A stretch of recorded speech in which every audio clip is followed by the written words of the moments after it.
4 3 2 1. Sebab Nabi bersabda dalam hadis sahih riwayat Imam Muslim, "Idza matal insanu inqata'a amaluhu illa min salas, shadaqatin jariyah aw ilmin yunta'u bih aw waladin salihin yad'u lah."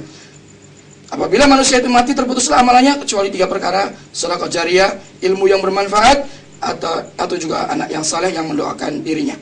Ini tawasul yang disyariatkan. Terima kasih Ustaz, waktunya habis. Pemirsa, kita lanjutkan kepada pemateri yang kedua. Insya Allah kami beri kesempatan yang sama, yakni dengan waktu maksimal 30 menit. Kepada Yang Mulia, Buya, dipersilakan. Bismillah. Bismillahirrahmanirrahim. Sangat gamblang dan jelas yang telah disampaikan oleh Al-Ustadz Muhammad Thoharah. Bahkan banyak poin-poin yang harus kita katakan harus benar, dan itulah kebenaran beberapa poin yang disampaikan beliau, dan itu adalah kesepakatan kita. Kalau kita berdoa kepada selain Allah, jelas itu adalah syirik. Kalau kita menyembah kuburan, itu adalah juga tidak benar, syirik. Kalau kita harus membuat kuburan itu dijadikan masjid seperti orang Yahudi, catatan seperti orang Yahudi, maka itu juga terkutuk. Jadi yang disampaikan oleh beliau banyak hal-hal yang sudah disepakati, dan alhamdulillah banyak titik temu. Akan tetapi dalam sebuah diskusi hiwar atau tafahum, kita tidak menyebutkan kesepakatan, akan tetapi kita mencari titik temu di saat ada perbedaan. Dalam bahasa hiwar adalah tahrir mahal niza. Apa sih yang menjadikan perbedaan sehingga kita harus bertemu? Maka itu yang harus kita bahas. Adapun kalau menyembah kuburan sudah sepakat, insya Allah. Tapi apakah betul di Cirebon ini ada orang nyembah kuburan? Itu kan jadi pertanyaan nanti. Kalau orang berdoa kepada selain Allah, benar, itu adalah syirik. Tapi siapa yang berdoa kepada selain Allah? Ini barangkali harus dijelaskan nanti. Akan tapi ini yang diperselisihkan itu apa yang sekiranya jika kita salah menjelaskan kepada umat, maka yang terjadi adalah perselisihan juga di umat. Sementara umat Nabi Muhammad ini harus kuat, tapi ternyata harus ribut urusan-urusan yang seharusnya tidak boleh kita berbeda pendapat. Bahwa tentang tawassul dan ziarah kubur, subhanallah, dua-duanya adalah syar'i. Hanya kerinciannya barangkali ada penyelewengan ini yang harus kita jelaskan. Tapi sebelumnya makalah kita adalah sebuah pertanyaan. Takut kita berbeda, kenapa kita harus berdebat atau dialog? Kita tidak mengatakan debat. Kalau kita sama, kenapa kita harus diskusi? Kita harus tunjukkan, betulkah Ustaz Thoharah itu berbeda dengan kami? Masya Allah. Betulkah kita berbeda? Asal tahu mungkin Ustaz Thoharah, bagaimana pandangan Ustaz Thoharah tentang kami sebelum kami menjelaskan. Kami adalah orang yang senang merayakan Maulid Nabi SAW, dan kami adalah orang yang senang dengan dunia tasawuf, dan kami adalah orang yang bertawasul dengan orang yang meninggal, dan kami adalah juga termasuk pembina dari satu jamaah salawat nariyah. Ini barangkali catatan moderator. Bagaimana pendapat Ustaz Thoharah tentang kami ini? Barangkali yang seperti kami adalah ribuan manusia. Artinya harus, kalau memang kita berbeda, maka dijelaskan di sini. Kalau ternyata ada kesepakatan, tidak perlu kita melanjutkan sebuah dialog, tapi selesai. Jadi kami adalah orang yang bertawasul dengan orang yang hidup dengan Nabi Muhammad. Kita meyakini tawasul dengan Nabi Muhammad di saat hidup dan di saat Nabi Muhammad setelah meninggal. Kemudian kami juga membaca sholawat nariyah, yang itu adalah termasuk sholawat tawasul. Kemudian kami adalah pecinta perayaan Maulid Nabi SAW. Ini adalah poin-poin ya, kan itu ada hubungannya dengan tawasul semuanya.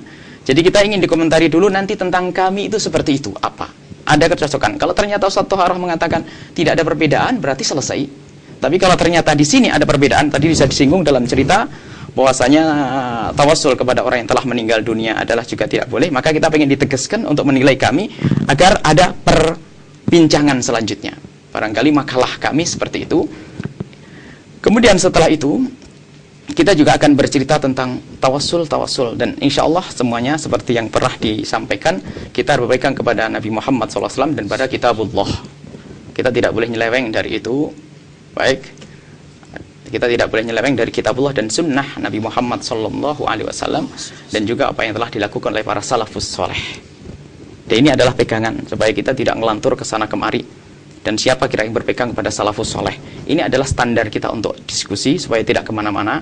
Jadi tahrir mahallun niza ini penting. Adapun secara umum,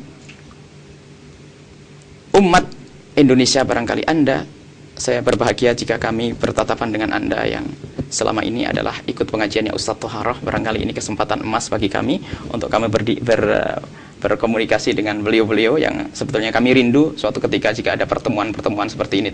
Terus, kemudian juga bagi sahabat-sahabat atau saudara-saudara yang lainnya yang biasa menyaksikan Cirebon TV, itu adalah Masya Allah, terima kasih juga Anda menyaksikan. Jadi sebelum kita melanjutkan, barangkali harus ada di sini. Kita tidak ingin membuat sebuah makalah yang berbeda.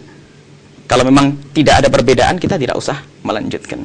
Barangkali saya kembalikan ke moderator tentang saya tadi, bagaimana komentar Ustadz Toharoh tentang kami yang seperti itu. Terima kasih. Baik Ustadz, tadi Buya Yahya telah menjelaskan bahwa diantaranya beliau senang dengan sholawat nariyah, suka dengan maulid Nabi, bertawasul kepada Nabi di saat hidup juga di saat Nabi meninggal, dan senang dengan dunia tasawuf. Nah mungkin di sini Buya minta dikritisi, adakah dari yang dilakukan oleh Buya itu satu katakanlah yang belum dilakukan, yang tidak dilakukan oleh para apa syirik, apa bid'ah, apa tidak, begitu kan? Iya. Silakan Ustaz. Ya, saya senang sekali dialog seperti ini ya. Kita istilahnya enjoy ya, kita enak ya. Kekeluargaan ya, bahkan bukan hanya kekeluargaan, persaudaraan seperti ini. Ya, saling bertanya, saling memberikan jawaban, solusi ya, saling sharing atau mengisi. Ya, namanya manusia, kita tidak luput daripada salah dan dosa ya. Tidak ada kita yang maksum kecuali Rasul saja.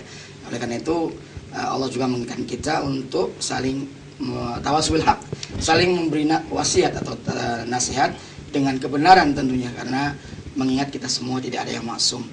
Dan saya sangat menghormati beliau dengan tawaduknya beliau, yakni menyampaikan pertanyaan dulu kepada saya ya, atau tanggapan ya tentang beberapa poin yang disebutkan tadi.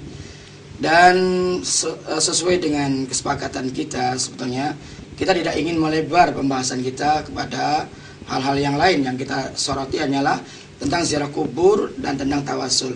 Adapun nanti tentang maulid, tentang tasawuf, atau tentang macam-macam yang lainnya, insya Allah saya senang sekali untuk bertemu lagi seperti ini. Kita lanjutkan nanti dialognya atau diskusinya, atau barangkali ya obrolannya. Saya kira lebih maslahat. Karena kesepakatan kita hanyalah membicarakan sekitar ziarah dan tawasul ya. Jadi mohon maaf ini kalau saya tidak menanggapi yang masalah mauludnya atau tasawufnya atau nariyaannya, saya mohon maaf sekali lagi. Saya hanya menanggapi masalah tawasul, dan saya soroti dari pertanyaan atau permintaan saudara saya Buya tadi tentang tawasul kepada Rasul. Beliau mengatakan bahwa beliau atau juga yang lainnya barangkali bertawasul kepada Rasul itu dikala hayatnya, dikala hidupnya, dan juga boleh menurut beliau juga setelah wafatnya. Yang Rasul boleh bertawasul kepada beliau, kepada Rasul maksudnya. Ini yang beliau ingin mendapat penjelasan kepada saya. Nah sebelum saya menjelaskan, saya pun kembali kepada beliau karena masalah tawasul adalah masalah ibadah, masalah syariat, masalah ibadah gitu. Tawasul adalah masalah ibadah, dan ibadah itu hukum asalnya kita tidak boleh ya, haram kita beribadah kepada Allah kecuali kalau diperintahkan atau disyariatkan. Dan Buya juga tentunya sepakat dengan kaidah usul fikih ini, al aslu fil ibadah mahdzur ya, hukum usul asal daripada ibadah itu dilarang ya, kecuali kalau ada dalil yang mensyariatkannya. Nah, kita bicara masalah tawasul adalah masalah ibadah. Nah, maka dari itu kalau Buya atau beliau ya, dalam hal ini berkeyakinan bahwa bolehnya bertawasul kepada Rasul walaupun setelah wafat, nah maka saya kembalikan, saya mohon dalilnya dari mana ya, riwayatnya siapa ya, sehingga nanti kita ketemu. Kalau memang ada dalil hadis yang sahih yang membolehkan kita bertawasul kepada Nabi setelah Nabi itu wafat, ya ahlan wa sahlan, saya menerima dengan lapang dada. Kalau memang itu ada hadis atau ada riwayat yang sahih atau yang benar penerapannya dan penempatannya atau pemahamannya. Jadi mohon sebelum saya menanggapi lebih lanjut, saya minta dasar apa Buya ini meyakini bahwa boleh tawasul kepada Rasul setelah wafatnya beliau. Sementara dalam kitab yang saya bacakan tadi tidak boleh bertawasul kepada Rasul ya setelah Rasul wafat dengan dasar hadis tadi. Ya, Umar bertawasul kepada Abbas paman Rasul dikala terjadi kekeringan ya dan ingin supaya diturunkan hujan oleh Allah Subhanahu wa taala. Kalau saja tawasul kepada Rasul itu dibolehkan, maka pasti Umar ini tidak mungkin datang kepada Abbas, pasti kepada Rasul saja tawasulnya yang jauh lebih mulia daripada Abbas ya, itu sendiri. Nah, kenapa Umar bin Khattab ini larinya kepada Abbas untuk didoakan oleh Abbas padahal Rasul waktu itu sudah meninggal dunia? Kalau saja boleh bertawasul kepada Rasul, ya, kalau saja boleh bertawasul kepada Rasul walaupun sudah wafat, maka pasti Umar lebih tahu dalam masalah ini dan pasti cukup akan bertawasul kepada Nabi itu afdol daripada bertawasul kepada Abbas paman beliau yang masih hidup di kala itu. Nah, ini mohon dijelaskan. Saya sudah menyampaikan dalilnya, tinggal Buya tolong jelaskan dalilnya. Ya, silakan Buya. Jadi untuk mengenai salat Nariyah, Maulid Nabi dan tasawuf itu memang serang aja kami sisipkan itu, karena dalam salat Nariyah itu adalah salawat tawassul. Baik. Beliau belum menjawab, artinya karena belum menjawab, kami meyakini seperti itu dan dalil kita ada dan kita akan hadirkan semuanya. Tapi beliau juga membawa dalil tadi, Ustaz Thaharah membawa dalil. Karena kita prinsipnya harus kembali kepada kitabullah dan sunnah Nabi Muhammad SAW. Kita tidak harus dengan omongan siapapun, begitu ya. Betul. Baik. Maka kita juga mungkin belum dijawab oleh Ustaz Thaharah barang ini. Sebetulnya tidak bisa kita melanjutkan karena kebetulan permasalahannya adalah siapa yang dikatakan dan siapa yang mengatakan.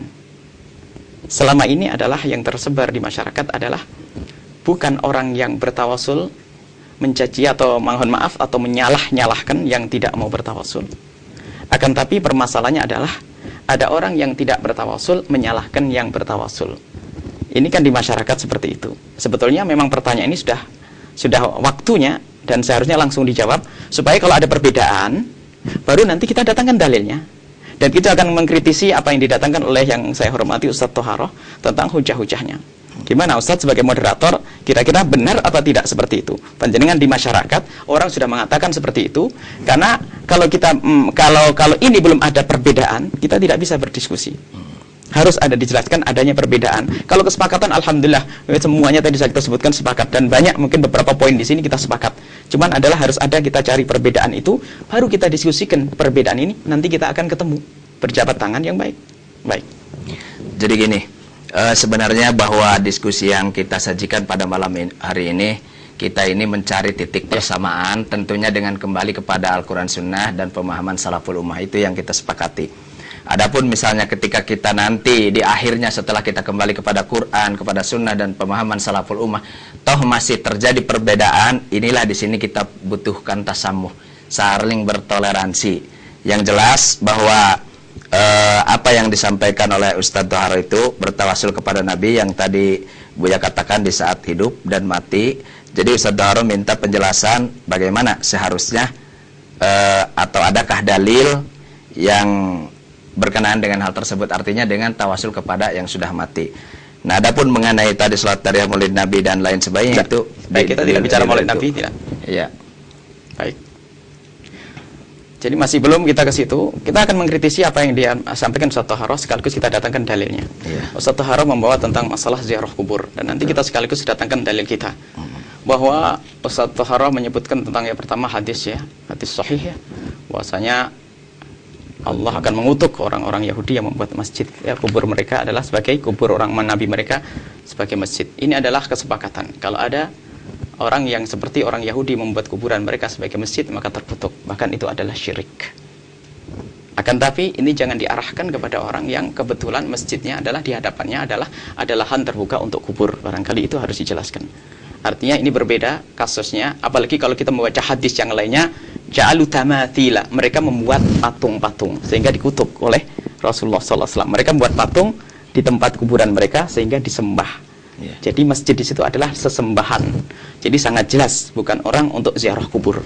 Jadi kalau kita mengatakan terkutuk orang Yahudi membuat kuburan mereka sebagai masjid, lalu kita arahkan kepada masjid kaum muslimin yang di depannya ada kuburannya, maka ini adalah salah. Masjid Nabawi sendiri ada kuburnya, ya. Tapi mungkin semuanya akan mengatakan itu karena menyusul dan sebagainya. Tapi ini jelas bahwasanya ada hadis lain, kita bisa membuat hadis ahkam, baik yang ditulis oleh Al-Syaukani ataupun Al-Kahlani dalam Subul Salam. Di situ disebutkan tentang hadis-hadis riwayat yang lainnya, dan riwayatnya juga sahih, bahwasanya di situ dijelaskan mereka membuat patung-patung. Jadi sangat jelas Nabi Muhammad marah waktu itu, mengutuk mereka karena seperti itu. Maka tidak ingin kaum muslimin ada yang membuat seperti itu. Jadi bukan masjid di depannya ada kuburannya.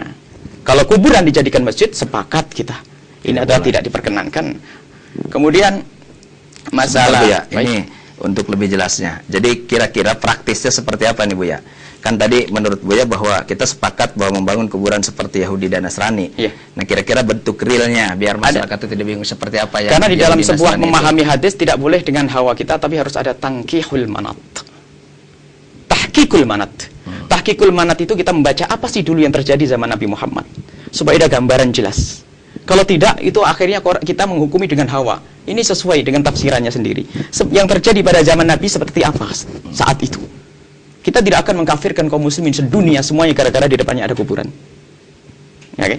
Jadi ini adalah yang harus jelas. Konkretnya seperti itu. Tahqiqul manatnya adalah bahwasanya pada kisah itu adalah mereka membuat patung-patung dan menyembah patung-patung mereka. Jadi bukan karena ada kuburan di depan sebuah masjid. Baik, ya, itu satu. Bagaimana? Masih banyak. Oh, masih. Dan ini atau dikritisi satu-satu? Ya, satu-satu aja dulu. Gimana? Gimana Ustaz? Iya, betul. Baik. Ya, tadi kita lanjutkan. Menurut persepsi Ustaz Dahra gimana?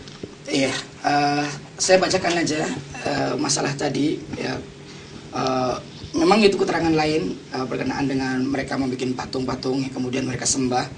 Alangkah baiknya saya bacakan dari kitab ini, halaman 24. Di sini dikatakan dalam penafsiran, waqalu la tadharunna alihatakum wa la tadharunna waddan wa la su'an wa la yaghutsa wa ya'uqa wa nasra. Jangan kalian membiarkan Tuhan-Tuhan kalian, dan jangan pula kalian membiarkan yaitu patung Wad, patung Suwa, patung Yahus, patung Ya'uq, dan patung Nasr. Ini perkataan umatnya Nabi Nuh alaihissalam. Fa fi tafsir al-ma'sur an Ibnu Abbas wa ghairihi minas salaf, maka di dalam kitab tafsir al-ma'sur dari Ibnu Abbas dan yang lainnya dari ulama salaf, anha ulail khamsa asma'u rijalin salihin. Sesungguhnya mereka yang 5 tadi yang disebutkan dalam ayat tadi, Yahuth, Wad, Suwa, Yahuth, Ya'uq, dan Nasr, itu adalah patung-patungnya, nama-nama daripada orang-orang yang saleh min qaumi Nuh, dari kaumnya Nabi Nuh. Falamma halaku auha syaitan ila qaumihim. Ketika mereka mati, syaitan mewahyukan kepada kaum mereka, anin sabbu ila majalisihim allati kanu yajlisuna ansobah, agar mereka memasang di majlis-majlis mereka yaitu patung, ya, wasamuha bi asmaihim, dan mereka memberi nama dengan nama mereka. Fafa'alu falam tu'bad, maka mereka melakukan dan mereka tidak patung itu saat itu belum diibadahi. Hatta idza halaka ulaika, sehingga apabila mereka itu mati, generasi awal, wa nasakha al-ilm, dan hilanglah ilmu, ilmu tilkas suwar bi khususiha, itu ilmu tentang sejarah atau riwayat patung tadi secara khususnya, maka kemudian obidat patung-patung itu diibadahi oleh mereka. Hadis ini diriwayatkan oleh Imam Bukhari, sahih dan yang lainnya. Juga Allah berfirman, walladzina takhadhu min dunihi awliya ma na'buduhum illa liqarribuna ila Allahi zulfa, dalam surat Az-Zumar ayat 3. Dan orang-orang yang menjadikan selain Allah sebagai sesembahan, mereka mengatakan kami tidak menyembah mereka, sesungguhnya mereka itu hanyalah untuk mendekatkan diri kami kepada Allah Subhanahu wa taala dengan sedekat-dekatnya. Jadi orang-orang musyrikin zaman dulu itu tidak merasa dan tidak mengaku kalau diri mereka itu menyembah patung-patung, dan patung-patung itu adalah patung-patungnya orang yang soleh, ya. Fa innaha sharihatun fi annal musyrikina kanu ya'buduna salihin. Bahkan sesungguhnya di dalam ayat ini jelas-jelasan menerangkan bahwa sesungguhnya orang musyrik mereka itu dulu, ya, orang musyrik dulu itu menyembah orang-orang yang soleh. Walidzalika ittakhadhuhum wasaita bainahum wa bainallahi ta'ala. Dan oleh karena itu mereka menjadikan patung-patungnya orang yang soleh yang telah meninggal dunia itu adalah sebagai wasait, yaitu sebagai perantara atau tawasul, ya, atau wasilah bainahum wa bainallahi ta'ala, antara mereka dan antara Allah Ta'ala, dengan mengatakan ma na'buduhum illa liqarribuna ilallahi zulfa. Tidaklah kami menyembah mereka, kata mereka, kecuali agar supaya mereka itu mendekatkan diri kami kepada Allah Subhanahu wa taala. Wa li'tiqadihim bi salahihim, karena keyakinan mereka tentang kesolehan patung-patung tadi. Kanu yunadunahum wa ya'budunahum min dunillah. Dulu mereka orang musyrik ini menyeru mereka dan berdoa kepada mereka dan beribadah kepada mereka selain daripada Allah. Tawahuman minhum anahum yasma'un. Mereka menyangka bahwa patung-patung orang soleh ini bisa mendengar, bisa mendengar mereka, wa yadurruna wa yanfa'un. Mereka bisa mendatangkan mudarat atau manfaat.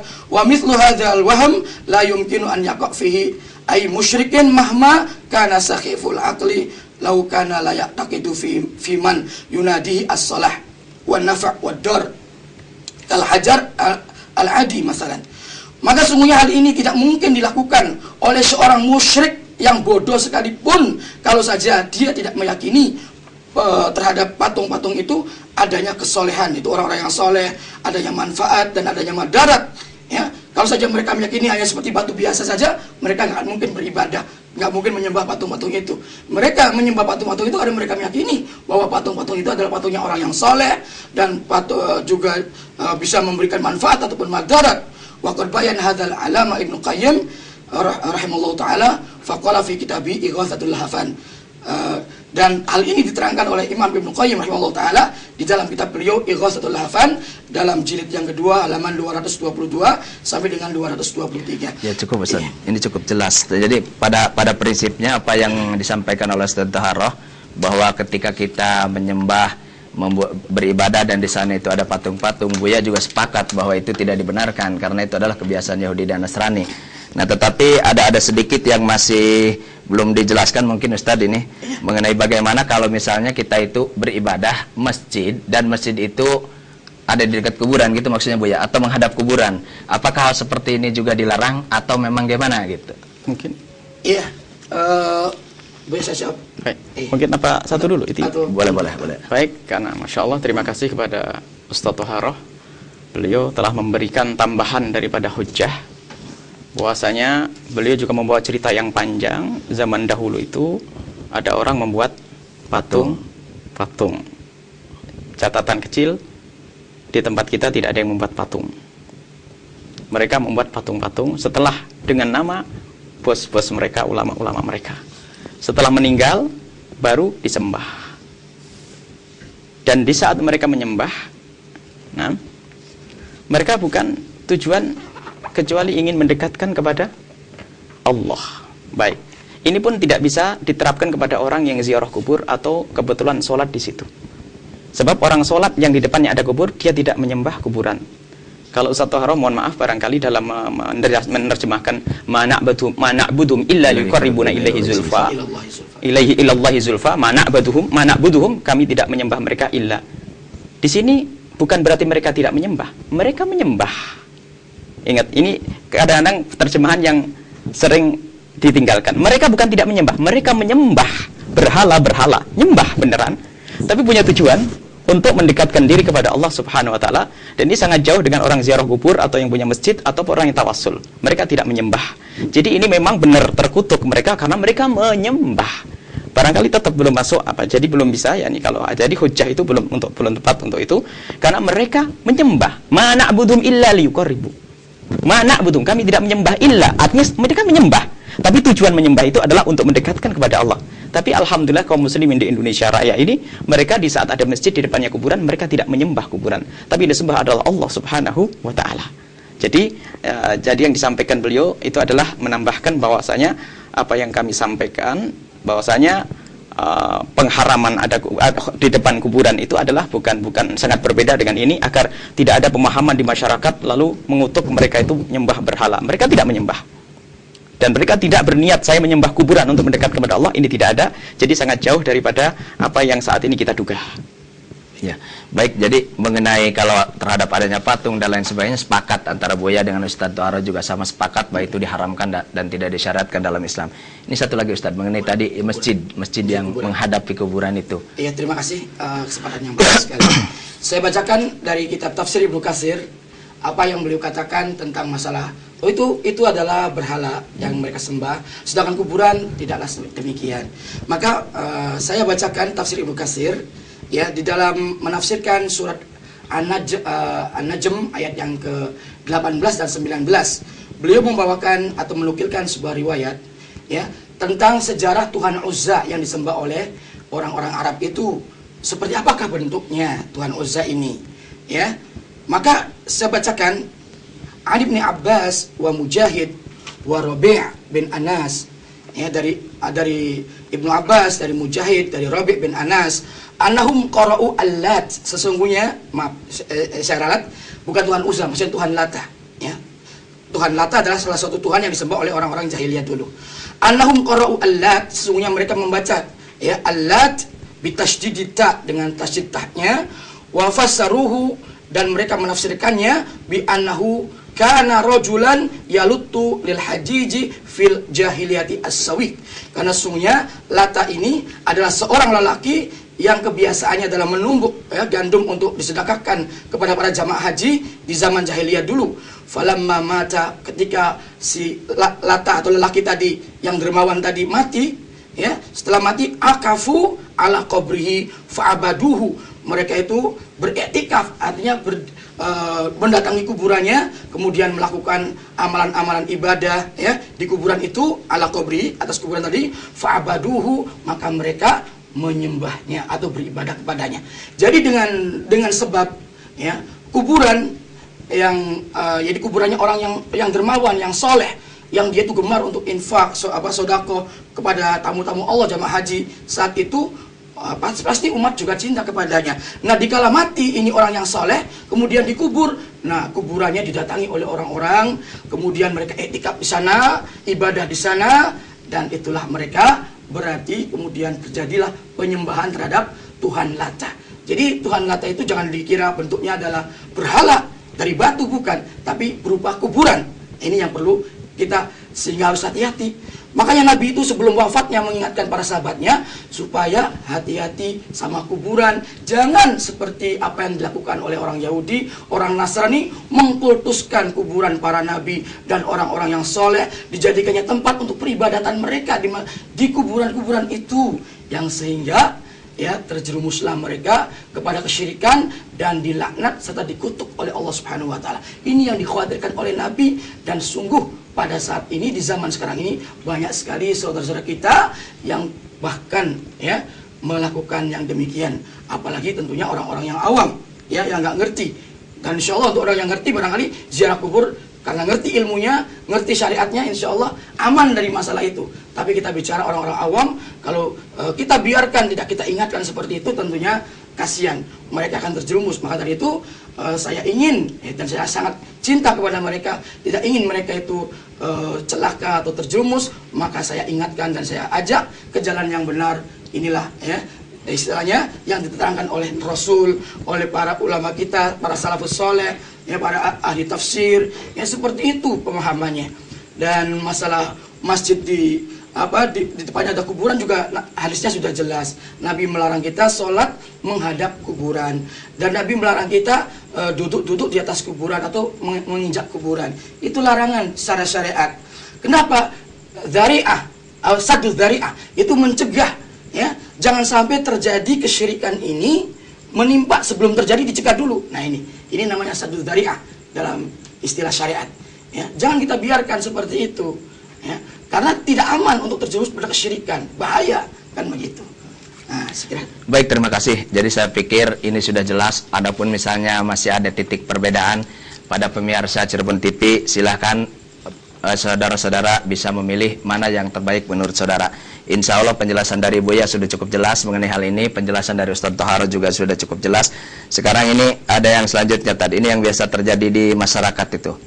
Jadi di masyarakat itu kan ketika hari-hari tertentu, misalnya di hari Jumat atau di hari apa, mereka rame-rame gitu pergi ke kuburan, mereka berziarah, kemudian mereka di sana membaca Al-Quran di kuburan.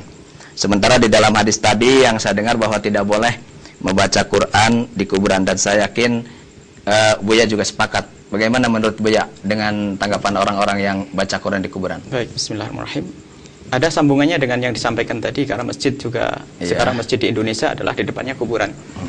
Dilarang sholat ke kubur sudah jelas ulama. Kalau kita baca syarahnya hadis, itu adalah bukan hanya sholat menghadap, bukan sholat menghadap ke kubur, tapi dijadikan kubur itu kiblat. Kalau menghadap ke kubur kebetulan, memang tempatnya di situ atau kuburannya di depan, itu bukan, tidak ada kita menghadap.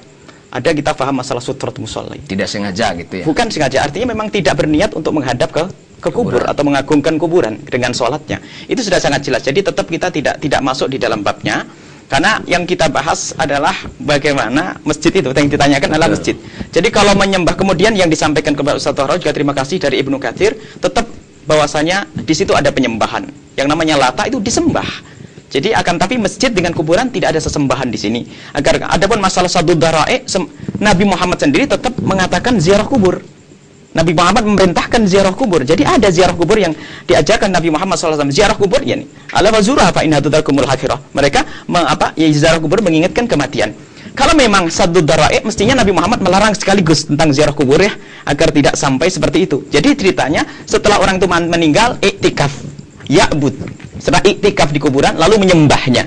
Bukan ziarah dan bukan menjadikan masjid. Jadi tetap tidak ke tempat yang kita persoalkan, yaitu masjid di depannya kuburan.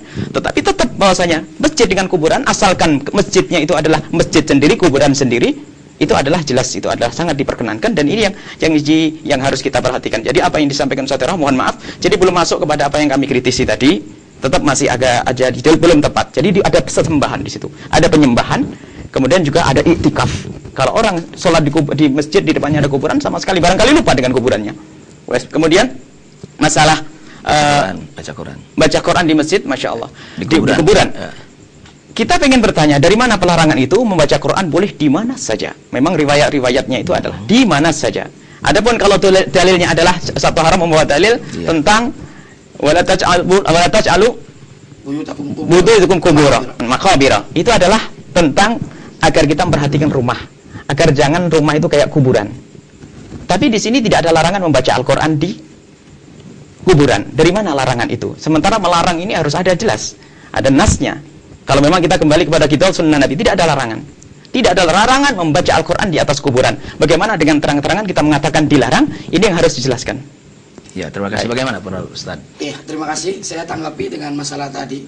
Ini kalau saja ya, masalah membaca Quran di atas kuburan tadi, kalau saja membaca Quran itu tidak dilarang di atas kuburan, ngapain Nabi ngomong-ngomong atau mewasiatkan kepada umatnya jangan kalian jadikan rumah kalian seperti kuburan? Bilang aja Nabi kepada umatnya bahwa jadikanlah rumah kalian seperti kuburan. Karena apa bedanya antara rumah dengan kuburan? Di kuburan boleh baca Quran dan di rumah juga boleh baca Quran. Ngapain Nabi istilahnya bahasa Cirebonnya kedereng-dereng ngomong kepada istilahnya kepada umatnya, jangan kalian jadikan rumah kalian seperti kuburan. Nah, dan Nabi menganjurkan di rumah dibaca Quran, di kuburan tidak boleh dibaca Quran. Ini sudah jelas sekali pemahamannya bahwa tidak boleh di kuburan itu membaca Quran.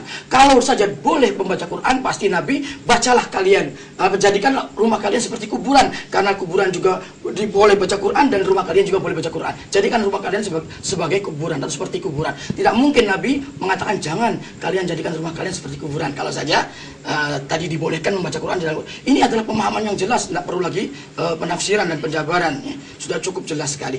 Kemudian mengenai masjid yang ada kuburan, saya sepakat sekali. Artinya begini, apabila masjid itu dibangun di wilayahnya dan kuburan dibangun tersendiri di wilayahnya, ya, dengan dibatasi misalnya oleh ada jalan atau solokan atau pagar kuburan itu sendiri dipagar, nggak ada masalah.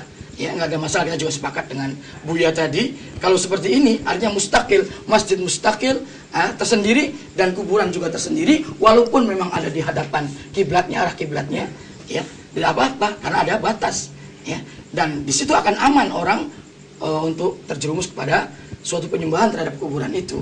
Nah, yang kita masalahkan adalah di masjid itu, ya seperti banyak kita dapati di masjid-masjid, subhanallah, bahkan ada kuburannya, orang matinya dikuburnya di dalam masjidnya gitu. Di dalam masjidnya sengaja, itu ada juga kita dapati. Nah, ini yang sangat kita tidak setuju gitu, sangat kita kritisi. Adapun yang tadi dikatakan oleh Buya tadi, terpisah antara masjid dengan kuburan, walaupun ada di depannya, nggak ada masalah. Saya setuju. Karena terpisah itu ya. Selanjutnya ini Buya, mengenai yang sering terjadi juga, ini ketika masuk wilayah kuburan itu kan kita dianjurkan untuk berdoa. Nah, tetapi kadang-kadang ada doa yang memang khusus diajarkan oleh Nabi, seperti kita masuk dalam kuburan, assalamualaikum ya ahlal kubur dan seterusnya. Tetapi ada juga orang yang sengaja datang ke kuburan untuk berdoa, tidak hanya mendoakan si ahli kubur, tetapi dia berdoa untuk dirinya di dekat kuburan. Nah, hal seperti ini kan tentunya gimana itu menurut syariat Islam? Pandangan Buya gimana tentang hal ini? Ada sambungannya dengan sebelumnya tentang membaca Quran di atas kubur. Barangkali Ustaz Taharah kita minta menghadirkan hadisnya lengkap. Jangan dijadikan kuburan itu tempat hari raya.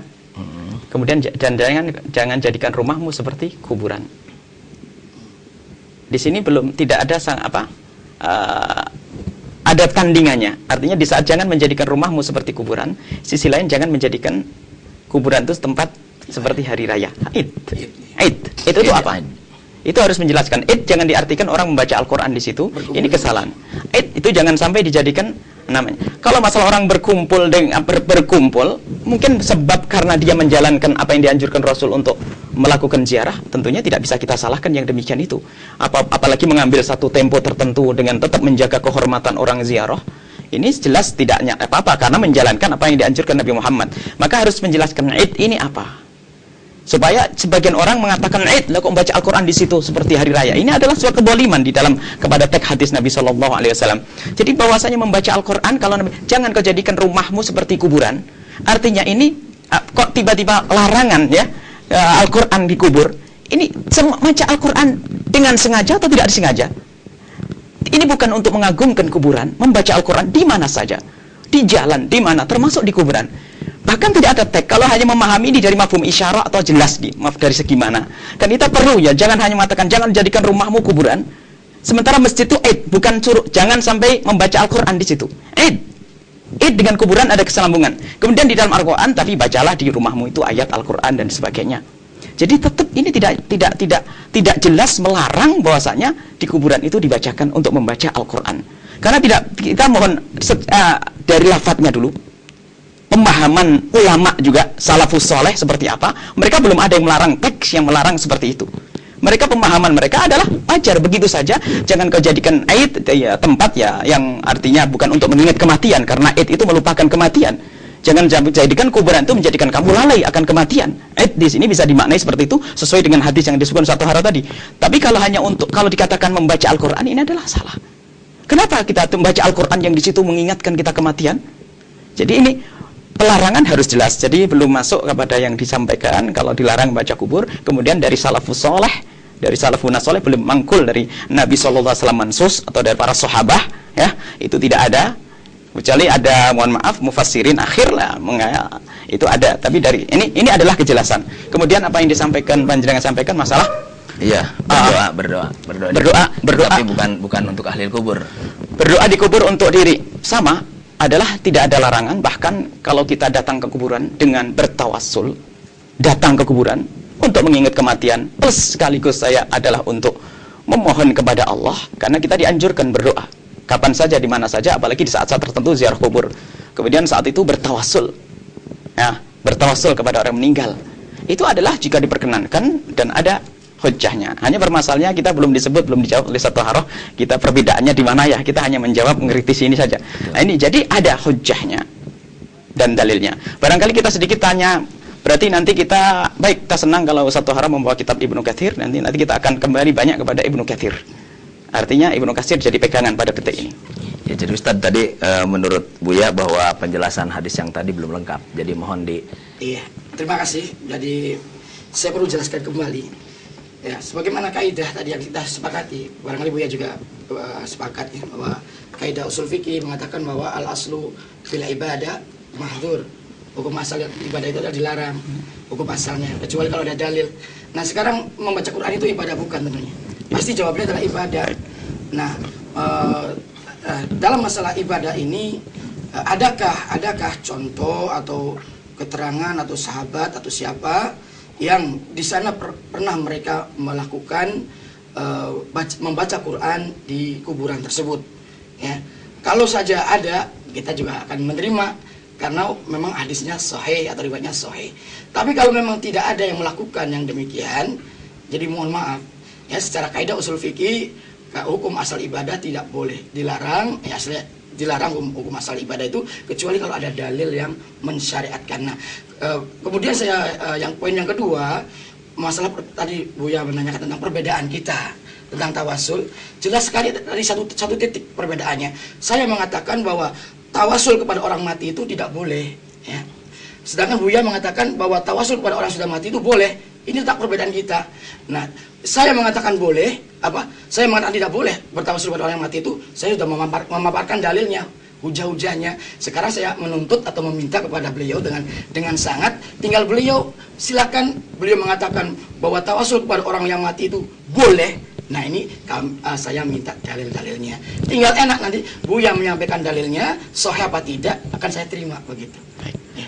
Sedikit lagi Ustaz, mengenai tadi orang yang berdoa di kubur, menurut pandangan antum? Ya tadi kembali bahwa kuburan adalah bukan tempatnya untuk peribadatan. Berdoa termasuk ibadah. Iya, gitu. kita khawatir nanti akan terjerumus kepada seperti orang yang dilakukan oleh Yahudi dan Nasrani, yang menjadikan kuburan itu adalah sebagai masjid-masjid tempat ibadah mereka. Ini khawatir ke sana. Berdoa itu untuk orang ahli kubur itu bisa dilakukan di rumah, di masjid, atau di mana tempat. Insya Allah doa kita akan sampai untuk orang yang meninggal dunia.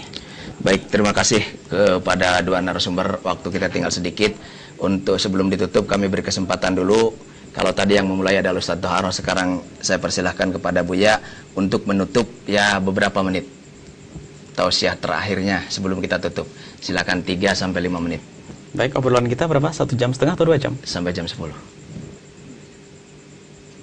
Kita belum masuk kepada pembahasan. Iya. Artinya masih jauh dari apa yang kita inginkan. Iya. Jadi kesepakatan kita yang pertama tadi sudah jelas tentang masjid tadi. Kemudian Ustaz Toharoh mengatakan kepada kami al-aslu fil ibadah itu mahdzur memang. Ibadah itu aslinya dilarang. Saya pikir ini sangat jelas. Al-Quran tidak dilarang dibaca. Al-Quran tidak dilarang dibaca dan ada perintah. Adapun masalah tempat sebebasnya. Kita di atas mobil, di sini. Tidak ada larangan untuk kuburan tetap. Umumil adillah. Barangkali harus seperti itu. Kita jangan sampai kita hanya menunduk. Dan juga mohon maaf Ustaz Toharoh, barangkali harus kita cari kalau betul itu adalah disepakati. Kalau ada masjid jadikan kuburan mutlak tidak diperkenankan. Ustaz Toharoh menyebut orang banyak, khawatir ini ada termasuk menuduh orang ya, khawatir di luar ada orang yang ribut. Kalau masjid mauquf, jangankan kok masjid, tanah orang lain tidak boleh kita mengubur di situ. Kalau masjid sudah mauquf, wakaf, lebih jelas. Jadi tidak ada, apalagi dikatakan banyak. Kami khawatir nanti kalimat ini dibayangkan oleh orang, banyak orang. Di mana barangkali kita tidak ingin ada fitnah ya. Di mana yang ada orang menjadikan masjid itu atau kuburan. Nah itu, masjidnya jadikan kuburan. Tadi katanya orang mengubur di dalam masjid. Itu adalah sesuatu yang sangat berbahaya. Itu mutlak sepakat ulama, wakaf tidak boleh kalau wakaf untuk untuk kuburan. Kalau beli tanahnya sendiri, wakaf untuk kuburan saja. Nah ini harus dibongkar. Saat ini barangkali harus jangan sampai kita hanya mengucapkan kalimat nanti orang pada resah di situ. Siapa kira-kira siapa akhirnya mencari penjahat padahal kita tidak ada penjahat di sini ya. Tidak ada orang yang melakukan itu semua. Insyaallah kaum muslimin Indonesia tidak seperti itu. Jadi tetap seperti semula. Al-asl fil ibadah itu adalah mahdzur, tidak diperkenankan. Tapi baca Al-Qur'an adalah diperkenankan. Tidak ada tahsisnya. Bahkan berzikir qiyamau qu'udan wa ala jun. Kapan saja di saat Anda dalam keadaan apapun, di dalam kubur tidak ada larangan sama sekali, harus ada tag di sini. Kalau masalah khawatir itu semestinya ya dari awal sadu darah itu adalah masalah kuburan. Ziarah kubur tidak boleh, ziarah kubur diperkenankan. Setelah itu ya, kita tetap berzikir di situ, berdoa di tempat itu adalah tidak ada masalah. Dan ini yang diajarkan oleh salafun saleh dan kebanyakan ulama yang ada di Indonesia. Kebanyakan ulama di Indonesia rata-rata seperti itu. Ziarah kubur adalah di situ adalah mengingat kematian, kemudian tawassul kepada orang meninggal dunia. Kalau tadi menuntut hujjah, anjirkan tidak memberi kesempatan saya datangkan hujjah. Kita belum datangkan hujjah. Silakan. Baik. Kalau hujjah bahwasanya ada riwayat banyak. Riwayat yang sangat banyak. Bahkan bukan saja orang khawatir bahasanya semoga ada pertemuan lagi, kita tidak tahu setelah ini. Riwayat sangat banyak tentang Imam Al-Baihaqi, Al-Haythami, kemudian Ibnu Abi Syaibah juga meriwayatkan bahwasanya tentang hadis salat istisqa. Bahwasanya juga kita ingin mencermati hadis yang disampaikan oleh Ustadz Toharoh bahwasanya tentang tawassul yang ke-8, tawassul yang disyariatkan adalah tawasul yang ke-8, minta doa kepada nabi dan orang soleh yang hidup. Langsung beliau komentari kepada orang mati tidak boleh ya. Kemudian contohnya adalah hadis yang diriwayatkan oleh ini Sayyidina Uthman ibn Hunayf. Hadis yang panjang. Kemudian di situ adalah itu dikatakan doa. Padahal di situ ada 3 unsur. Harus dicermati. Yang pertama adalah seorang sahabat Nabi datang ke Rasulullah minta didoakan agar matanya dibuka karena sakit. Jadi dalam penerjemahan kita harus adil, tidak boleh dikemas dengan terjemahan kita lalu orang mengikuti pemahaman hawa kita. Di situ ada orang minta didoakan oleh Rasulullah. Lalu Rasulullah bertanya, kamu pengen sembuh atau pengen begitu saja? Kalau pengen begitu saja itu lebih bagus. Dikatakan bahasanya in syi'ta da'autu lak, kalau mau aku doakan, wa in syi'ta sabarta, kalau mau engkau sabar, fa huwa khairun lak, itu lebih bagus darimu. Lalu orang itu mengatakan ud'u ya, doakan ya Rasulullah. Fa'amarahu, Nabi Muhammad menyuruh ayat tawaddu, berwudu, fayuhsin wudu'ahu, memperbaiki wudunya, fayusalli, lalu salat raka'ataini, 2 rakaat, sampai diajari waqra' bihadza du'a, raka'ataini yad'u bihadza du'a, suruh berdoa, Allahumma inni as'aluka, ya Allah aku memohon kepadamu, wa atawajjahu ilaika, dan menghadap kepadamu, binabiyyika, dengan nabimu, Nabi Muhammad, Nabi rahmati Nabi Muhammad. Lain ditawassul.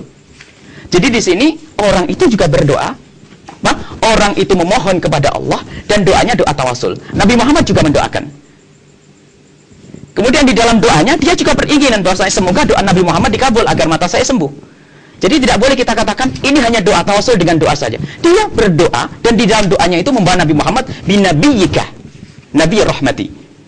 Kemudian juga di dalam hadis yang diriwayatkan oleh Imam Bukhari dalam bab salat istisqa, itu Sayyidina Umar bin Khattab bersama Ru'an itu Allahumma inna kunna natawassalu ilaika binabiyyika fataskina, itu berbunyi Allahumma ya Allah kami bertawasul kepada nabimu, dengan nabimu, binabiyika, dan engkau beri hujan.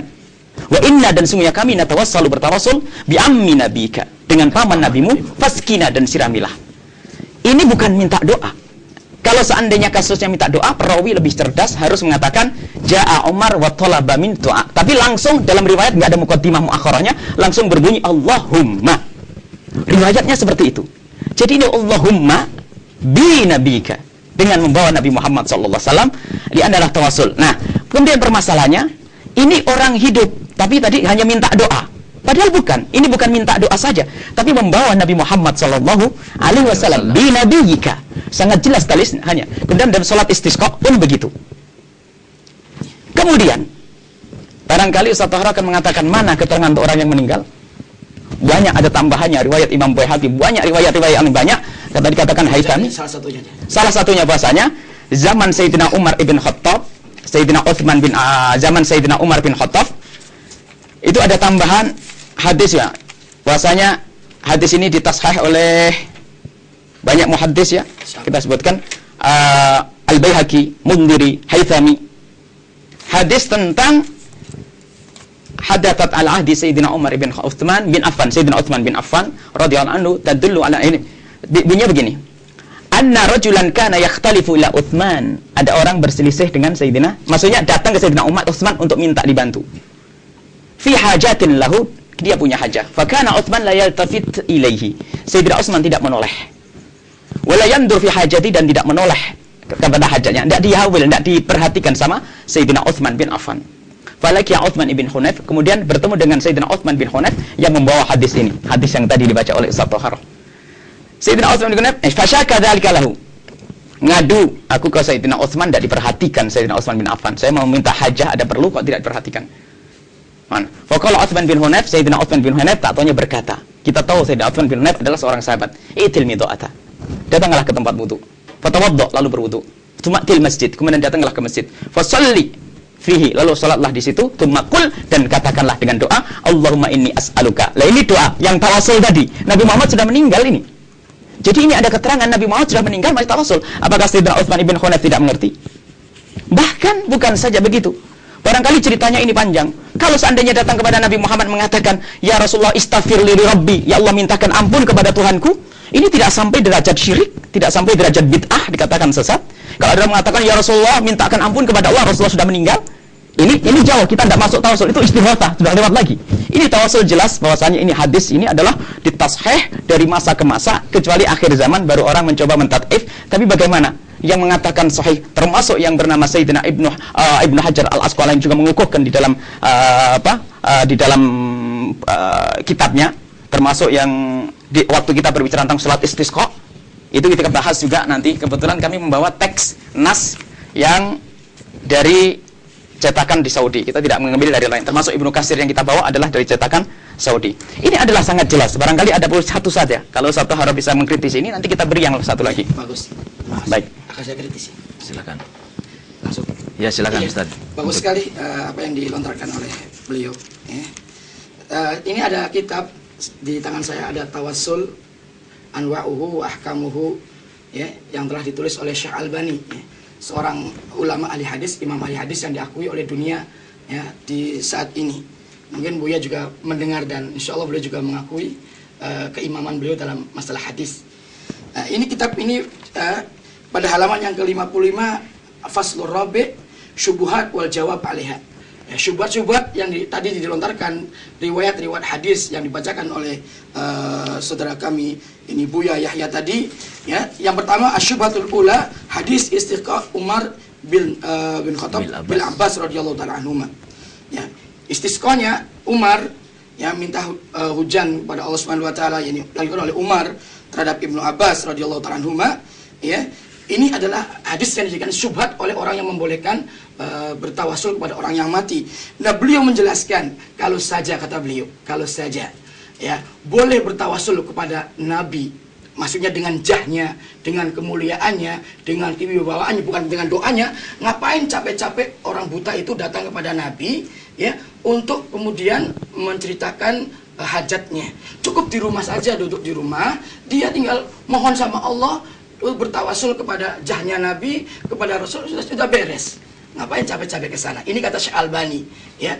Jadi beliau menyatakan bahwa binabika di sana adalah bidu'a inabika, takdirnya, ya. Dan ini beliau mengumpulkan riwayat-riwayat yang banyak dari A sampai Z, dikumpulkan semua yang mengisyaratkan bahwasanya binabika tadi bukan maknanya bertawasul dengan jahnya, dengan kemuliaannya dan rupanya Nabi, akan tetapi bertawasul dengan doanya Nabi. Ini bukan kata saya, kata Syekh Albani, seorang ulama ahli hadis. Kemudian dibawakan juga syubhat yang kedua oleh beliau, dan itu semuanya ada dibacakan oleh beliau, ya, Buya, tentang hadis dorir, ya. Ini juga syubhat yang kedua, juga dibantah oleh beliau. Insyaallah nanti saya akan memberikan fotokopiannya kepada beliau untuk beliau telah kembali, dan nanti barangkali ada kesempatan untuk dialog lagi ke depan, mangga nanti kita tinggal teruskan. Kemudian syubhat yang ketiga juga menggunakan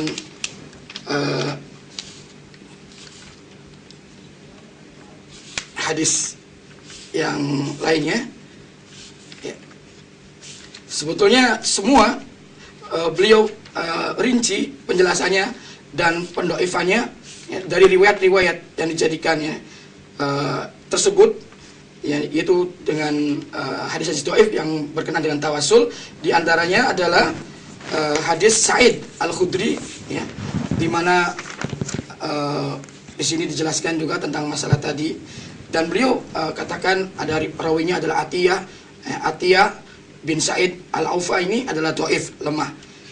Kemudian juga diperinteri lagi, insya Allah nanti akan saya kasihkan kepada beliau untuk beliau baca, barangkali bantahan Syekh Albani ini atau penjelasan Syekh Albani tentang syubhat-syubhat yang digunakan oleh orang-orang yang membolehkan tawasul dengan orang yang mati ini. Demikian, ya. Hadis-hadisnya semuanya ada di sini. Apa yang Buya Yahya tadi sampaikan pendalilannya, ya, berkenaan dengan orang yang mati tawasul sudah ada di dalam kitab ini, dan bagaimana bantahan Syekh Albani terhadapnya, penjelasannya. Dan alangkah indahnya kalau Buya juga turut membaca kitab ini. Nanti kita ketemu lagi di lain kesempatan. Dan ada lagi kesempatan untuk berbicara. Masih ada tambahan. Masih ada tambahan, Dok. Iya. Silakan, Buya, barangkali mau berkata. Belum dijelaskan tentang hadis ini. Sudah kita jelaskan berarti belum tuntas, ya. Artinya kita sudah mendatangkan dalilnya, beliau minta dalil. Artinya dalil ini harus diruntuhkan agar kita datangkan satu lagi dalil. Ustaz Thahara belum meruntuhkan dalil ini. Ini bukan, kita anggaplah Ustaz Thahara mengikuti Ustaz atau Syekh Albani. Kan pikir harus kita kembali kepada teks. Al-Albani adalah seandainya beliau mujtahid bisa salah, bisa ini. Dan itu adalah takwilan beliau mendatangkan hadis-hadis. Itu tidak sesuai dengan yang kita inginkan. Kita adalah kepada kitabullah sunnah Nabi Muhammad SAW. Kalau kami terus terang tidak berani seperti itu, kami juga nukil ulama. Sebetulnya kita tidak hanya Albani saja, Syekh Albani saja yang kita lihat. Yang lain yang mengatakan itu boleh itu juga lebih banyak. Dan lebih dulu dari Syekh Albani. Termasuk ya, Ibnu Katsir sendiri tentang hadis yang kita sebut dikatakan sahih. Bahkan kemudian lebih dari itu Ibnu Katsir itu di mana? Lanjut dulu. Bid'ah baik. Ya, baik. Dulu. Kemudian kita datangkan juga hal yang lain, bukan saja itu. Ibnu Katsir itu meriwayatkan banyak hal yang sebetulnya seperti gini saja. Itu bab tawasul dengan orang mati. Kalau seandainya ada orang datang ke kuburan, ini ada jawabannya karena ini ada. Kalau ada orang datang ke kuburan mengatakan, "Beri aku ya Rasulullah mintakan ampun kepada Allah." Itu kira-kira bagaimana hukumnya?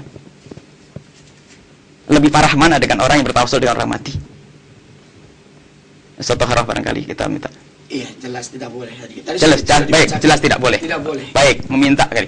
Baik, sekarang kita pengen kalau begitu kalau tahqiq Ibnu Katsir orang besar karena ya, kebetulan kita membawa juga Ibnu Katsir, kita nambah mau yang lainnya sebab kalau yang lainnya takut tidak beda. Takut tidak sama karena kalau tafsir yang lainnya kita juga membaca satu haraf kebetulan baca kitab yang namanya apa? Ibnu Katsir, tafsirnya Ibnu Katsir. Barangkali bisa dilihat di dalam masalah ayat Al-Quran yang berbunyi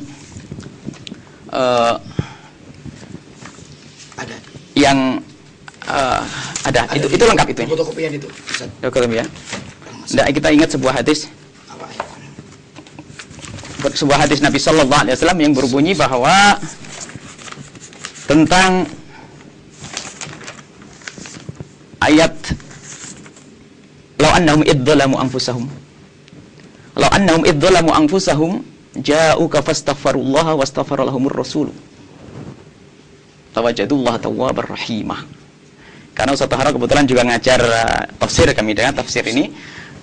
Ibnu Hajar itu Ibnu Katsir itu tentunya kalau sesuatu itu adalah tidak benar, beliau harus ngasih ta'liq. Ta'liq itu apa? Komentar bahwasanya itu adalah tidak benar. Barangkali ayat itu ayat An-Nisa 56. An-Nisa 56 bisa dilihat. Ibnu Katsir adalah muridnya Ibnu Taimiyah. 56 ya. An-Nisa 56. Iya. Bagaimana anunya? An-Nisa. Ya sudah ketemu. Kita pengen Al-Nisa 56. Innalladzina kafaru bi ayati sawfa. Kayaknya An-Nisa juz berapa? Ayatnya bukan ini. Bukan yang tadi dibacakan pokoknya. Nah, kita ingin menunjukkan hujah yang lain. Oh, hujah yang lain. Boleh. Hujah yang lain, Boleh. hujah dari ulama. Karena panjenengan mendatangkan Albani, kita ingin mendatangkan yang lain. Kita ingin juz berapa? Juz 3 ya, juz 2 ya. 56 ayat An-Nisa 56. An-Nisa 56. Baik, di situ disebutkan 64, bukan 56. 64. Baik. Wala annahum idzalamu anfusahum ja'uka fastaghfirullaha wastaghfar lahumur rasul wajaduhu tawwabar rahimah. Barangkali langsung kita ke ini ya, silakan. baik. Nah. Wala annahum idzalamu anfusahum ja'uka fastaghfirullaha wastaghfar lahumur rasul wajaduhu tawwabar rahimah. Yurshidu ta'ala al-usaf wal mudrimin idza waqa'a minhumul khata' wal 'isyan ayyatu ila rasul. Ini petunjuk bahasanya orang yang melakukan kemaksiatan akan datang kepada Nabi Muhammad SAW. Fa yastaghfirullah indahu, minta ampun kepada Allah di hadapan Nabi Muhammad SAW. Wa yas'alu ayyastaghfirahum, dan minta kepada Nabi Muhammad agar memintakan ampun kepada mereka yang berbuat salah. Fa innahum idza fa'alu dzalika, kalau mereka melakukannya demikian, taballahu alaihim, Allah akan mengampuni mereka. Wa rahimahum, dan Allah memberikan kasih sayang mereka sampai lawajhu tawwabur rahimah. Faqad dzakara jama'atun minhum Asy-Syaikh Abu Nasr Ibn Sabbah. Ini adalah riwayat, dan beliau mengatakan fi kitab Syamil Hikayah Al-Masyhurah, sebuah kisah yang masyhur. Kisah yang masyhur itu menunjukkan sudah kejadiannya di mana-mana seperti itu. Baik. Dan kalau memang ini adalah batil harus dikritisi. Kenapa dimasukkan dalam tafsir ini? Kenapa tidak mengkritisi Ibnu Katsir? Karena sudah biasa orang melakukan yang demikian itu. Kuntu jalisan 'inda qabrin Nabi. Aku duduk di depan kubur Nabi Muhammad. Faja'a Arabiyyun, lalu datang seorang badui, orang awam. Faqala, berkata, "Assalamu alayka ya Rasulullah, salam sejahtera kepadamu ya Rasulullah." Sami'tullah yaqul, aku mendengar Allah yaqul walau annahum idzalamu anfusahum, sampai akhir ayat. Qad ji'tuka mustaghfiran lidambi. Aku datang kepadamu ya Rasulullah. Aku datang kepadamu ya Rasulullah mustaghfiran untuk meminta ampun lidambi, mustashfi'an bika, minta syafaat denganmu ila Rabbi. Kemudian membacakan ya khaira man tufinat bil qa'i a'dhamuhu fataba man tibuhunna al qa'u wal akamu nafsil fida'u sampai akhir. Tumban saraf al-Arabi faghalabatni aini fara'aitu an-nabi fi an-nawm faqala ya Utbah al-haq al-Arabi fabasyarahu anna Allah qad ghafara lahu. Ini artinya datang ke Nabi Muhammad bukan saja sekedar mengingat kematian, dan ini tanpa taklik. Tanpa, kalau memang ini syirik besar yang kita katakan itu keluar dari Islam, Masya Allah, Ibnu Katsir akan membiarkan yang demikian. Jadi perlu kita tidak cukup dengan tulisannya Albani, kita perlu kembali kepada ulama. Sejauhnya kita hanya ingin sedikit luas saja, agar tidak sedikit-sedikit orang harus kita katakan masuk neraka, ini bid'ah, ini sesat. Jadi jelas. Belum lagi nanti apa tafsir ya dari yang lainnya. Yang meriwayatkan tafsir ini ada Imam Nawawi, Imam Ibnu Qudamah, kemudian Syekh Mansur Al-Bahuti. Ini meriwayatkan, ini ulama-ulama meriwayatkan kisah ini. Anggap saja ini bukan hadis Nabi, tapi kisah ini menunjukkan apa? Sandarannya apa? Kan begitu ya? Kisah dan beliau tidak ngasih taklik, ini tanggung jawab besar. Apakah kita akan mengatakan Ibnu Katsir juga termasuk orang yang ridho dengan kebatilan? Dan ini tanpa taklik. Baru ada cetakan-cetakan akhir dikasih taklik, dikasih komentar. Cetakan akhir, siapa kita ini? Sementara ini adalah pekerjaan, menunjukkan pekerjaan yang sudah umum di kalangan ulama. Itu seorang datang ke Nabi Muhammad seperti itu. Lebih lagi tentang tawassul, hadisnya tadi sangat jelas. Jadi mohon kalau kisah Albani kita baca, akan tapi baca yang lainnya. Kita tidak bisa menafsir hadis sesuai dengan hawa. Kemudian kita harus membedakan tentang tawassul bid-du'a dengan du'a bit-tawassul. Ini harus dibedakan. Yang kita bahas adalah du'a bit-tawassul dan yang disyariatkan. Kita berdoa sambil bertawassul membawa orang yang soleh, orang ulama, Nabi Muhammad. Kalau tawassul bid-du'a jelas. Tapi doa bitawassul dan yang diajarkan Nabi Muhammad, dan ini adalah orang yang sering begitu cepatnya mengatakan itu sesat, bid'ah dan sebagainya, sementara dalilnya seperti ini. Bahkan dalam riwayat ini dijelaskan ya, qad donantu nafsi wa ji'tuka tastaghfiruli. Aku datang kepadamu untuk kau mintakan ampun kepadaku. Ya Rasulullah sudah meninggal. Ini banyak riwayat yang semacam ini. Jadi bagaimana? Mohon, jadi begini Ustaz. Soalnya kami ingin menghadirkan. Jangan kita sempit kepada satu ulama saja yang kebetulan Albani kebetulan, mohon maaf, beliau punya hutang banyak telah melukai kaum muslimin dari buku-bukunya. Dan kita hadirkan satu persatu, dan beliau melukai juga Ibnu Taimiyah, mengatakan tidak perlu dianggap hadisnya, dan ini dalam kitab sahihnya. Mereka Albani itu mencaci hampir semua orang. Ibnu Taimiyah dikatakan la yu'tamad fit tashihi idza aradta an ta'tamid farji ila kitabi. Sampai dikatakan teman-teman dianggap tasihnya Ibnu Taimiyah. Coba pengikutnya kira-kira marah atau tidak? Ini memang barangkali Albani disingkirkan dulu bukunya, kita baca bukunya ulama-ulama. Adapun masalah pengakuan dunia, semoga ini adalah wallahualam salah betul. Ini maksud kami apa? Kita tidak cukup dengan bukunya Albani. Kemudian masih banyak hujah-hujah yang lainnya. Insya Allah kita akan datangkan. Intinya apa? Ya Ustaz, kita tidak mudah mengatakan orang seperti ini masuk neraka, sesat. Masya Allah, kita ingin bersatu agar tidak ada permusuhan lagi. Wallahu a'lam bishawab. Ya, baik. Kepada Ustaz Bahar untuk mengkritisi. Saya tanggapi dari apa yang mengenai keterangan dalam tafsir Ibnu Katsir ini amat sangat salah kalau dikatakan semua yang dibawakan oleh Imam Ibnu Katsir dalam tafsirnya periwayatannya semuanya sahih, karena Imam Ibnu Katsir tidak mentaklik atau tidak menjelaskannya. Ini sangat tidak benar sekali, karena betapa banyak hadis-hadis riwayat yang Israiliyat, yang juga dhaif dan lemah, beliau bawakan juga di dalam tafsirnya. Jadi tidak semua riwayat di dalam tafsir Ibnu Katsir itu semuanya sahih 100%, 100%. Nah, jadi tidak benar kalau dikatakan Imam Ibnu Katsir membawakan riwayat ini kemudian gara-gara tidak menjelaskan ini sahih apa tidak, ya, kalau membiarkan begitu saja berarti ini Ibnu Katsir setuju. Tidak demikian konsepnya, ini nggak benar.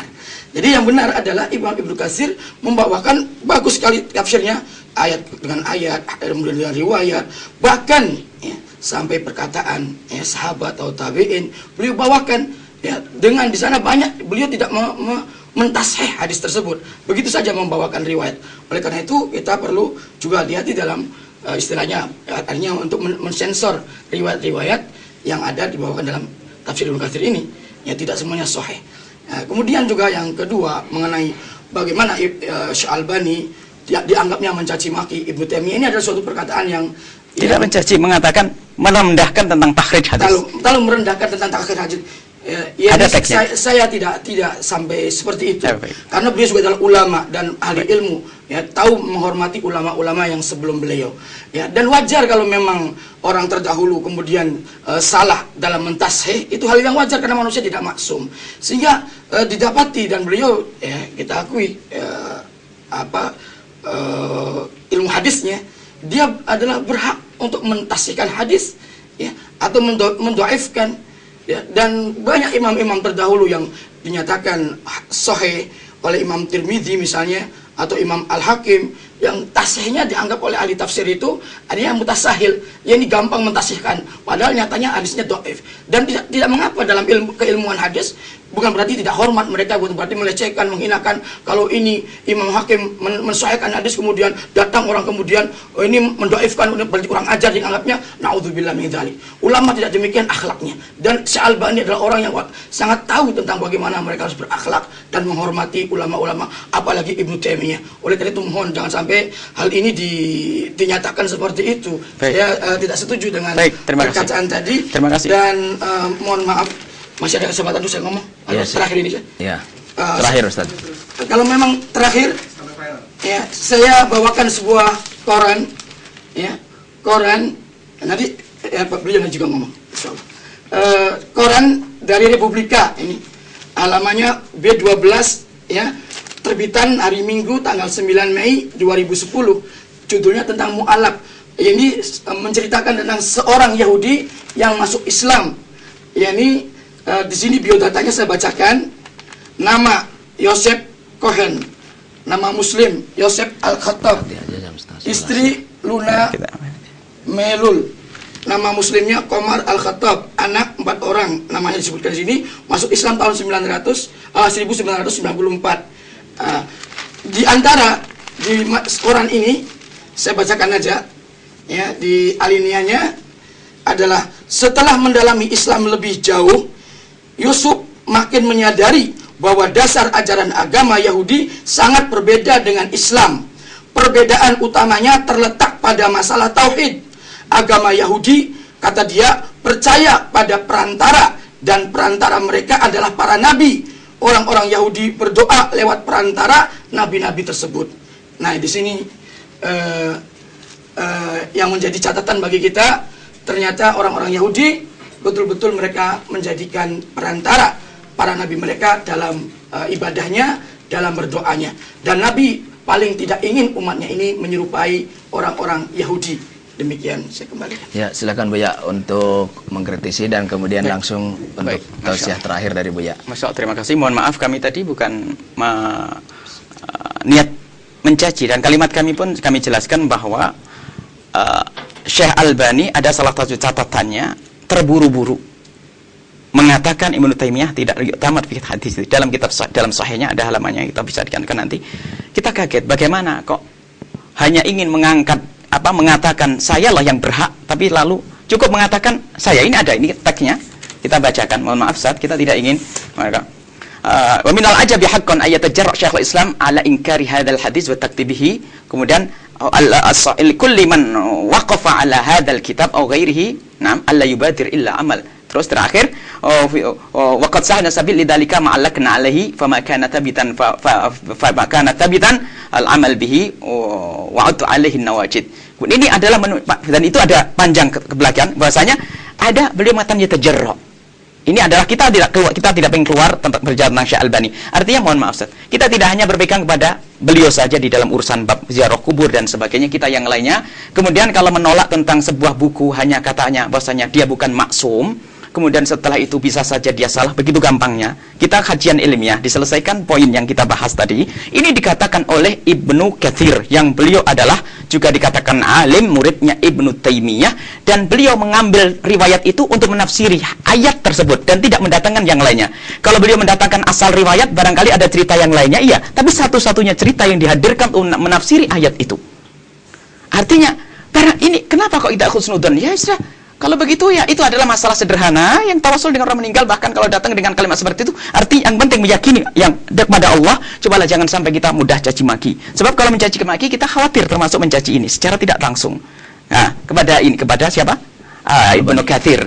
Jadi perlu kita itu berhati-hati. Kita ingin bahwasanya yang kita bahas kajian ilmiah kita, ini dalilnya. Belum lagi yang lain. Ini adalah pendapat ulama karena Ustadz mendatangkan Syekh Albani. Kita seperti ini. Kita datangkan ulama juga. Kalau ke hadis sudah selesai bahasanya tadi hadis. Berarti kami bisa menyimpulkan bahwasanya apa yang kami sampaikan tadi, tolonglah jangan sampai ada permasalahan. Karena ada hadisnya. Kalau ada hadisnya berarti ini adalah benar, bisa diikuti. Bisa, tidak mungkin kita katakan bid'ah, apalagi harus kita katakan syirik ya. Apalagi tadi disebutkan oleh pengarang kitab ini siapa? Ustaz yang kita baca ini Al-Syekh Jamil Zainu ya, mengatakan itu adalah langsung disebut sebagai syirkul akbar ya, atau al-amwat ya. Ini adalah termasuk bagaimana Ibnu Katsir membiarkan syirkul akbar ya kepada orang mati. Dan kita harus membedakan antara doa ini, karena Masya Allah ceritanya panjang, karena banyak yang didatangkan oleh Ustaz Tohara, perlu kita kritis satu-satu. Tidak bisa membedakan antara tawassul dengan doa. Kalau doa selesai, mendoa kepada orang mati jelas tidak boleh. Tapi jangan kita mengatakan berdoa. Kalimat ini tidak pernah dirubah. Kalau ayat mengatakan wala tad'u min dunillahi ma la yanfa'uk, jangan berdoa kepada selain Allah. Ini jelas. Tapi bukan bertawassul ini, berdoa. Tapi kadang-kadang kita mencoba mengartikan yang berbeda. Doa. Kemudian kata ada lagi ma'allah, itu ada bersama Allah. Kita nyembah, bukan kita bertawassul. Selama ente disebut Nabi Muhammad, bukan ma'allah. Jadi sebetulnya sangat sederhana. Kita ingin mengukuhkan bahwasanya para mutawassilin, ahli tawassul, dengan cara yang kami sebutkan ya, menyebut ke pangkat Nabi Muhammad. Disebut pangkat Nabi Muhammad sudah tidak luar biasa. Bahkan kalau kita pangkat Nabi Muhammad itu maksudnya kemuliaan Nabi Muhammad. Kita bertawassul dengan Nabi Muhammad itu karena apanya? Karena zatnya, karena pangkatnya, karena apa? Nabi Muhammad SAW. Kalau berdoa ini adalah lain. Kita bukan tawassul, bukan bukan berdoa, tapi doa bitawassul yang kita sebutkan. Jadi ini adalah yang kami gambarkan. Ternyata tawassul ada. Ustadz bisa mengambil kesimpulan sebagai moderator bahwasanya ada hujahnya. Bagi yang bertawassul dengan orang meninggal ada hujahnya. Jadi mungkin karena tadi kami untuk menutup, semoga tidak ada perselisihan antara kami dengan Ustadz Tohara setelah ini. Barangkali setelah ini tidak perlu lagi kita mengatakan bahwasanya yang bertawassul kepada orang mati sampai derajat bid'ah, apalagi kepada syirik ini adalah kesepakatan yang bisa apalagi jelas, kecuali harus didatangkan hujahnya. Terima kasih. Tidak dalam hal ini maaf. Nanti baik. Belum sepakat. Nanti ada untuk silakan udah baik. Bu ya. Bagi seperti itu. Baik. Ya. Maka silakan. Makasih. Komentar terakhir Ustaz.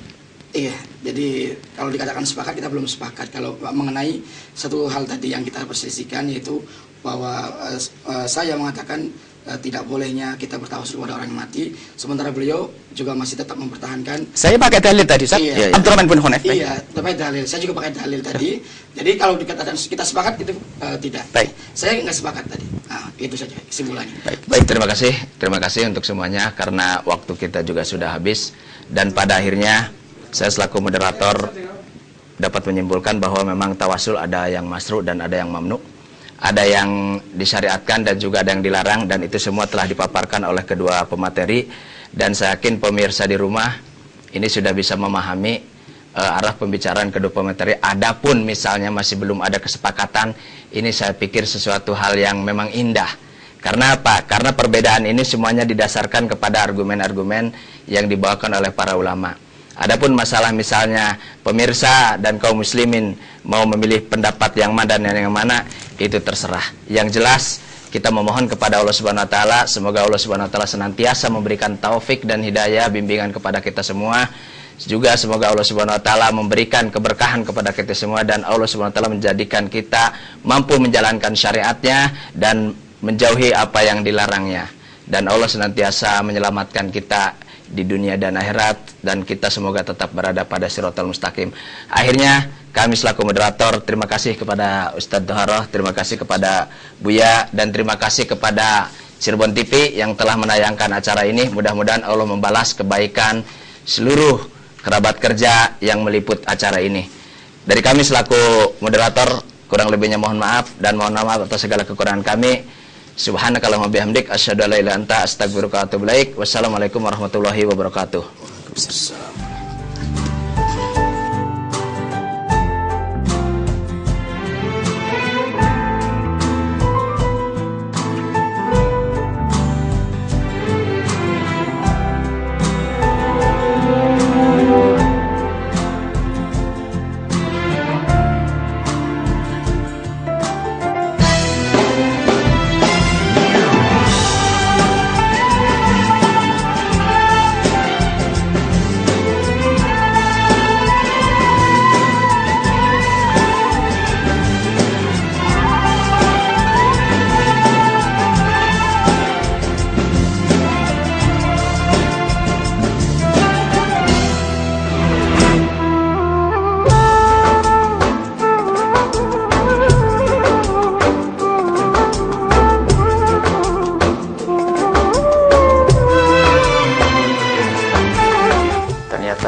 hadir karena beliau mengirim surat dengan alasan yang pertama, kami tidak bisa memenuhi kebutuhan keinginan antum karena padatnya agenda saya pribadi.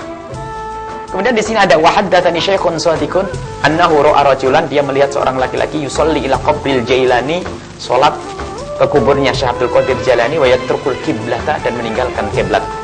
Ini tulis buku ini. Insya Allah orang Cirebon yang paling bodoh pun ngerti kalau itu salah.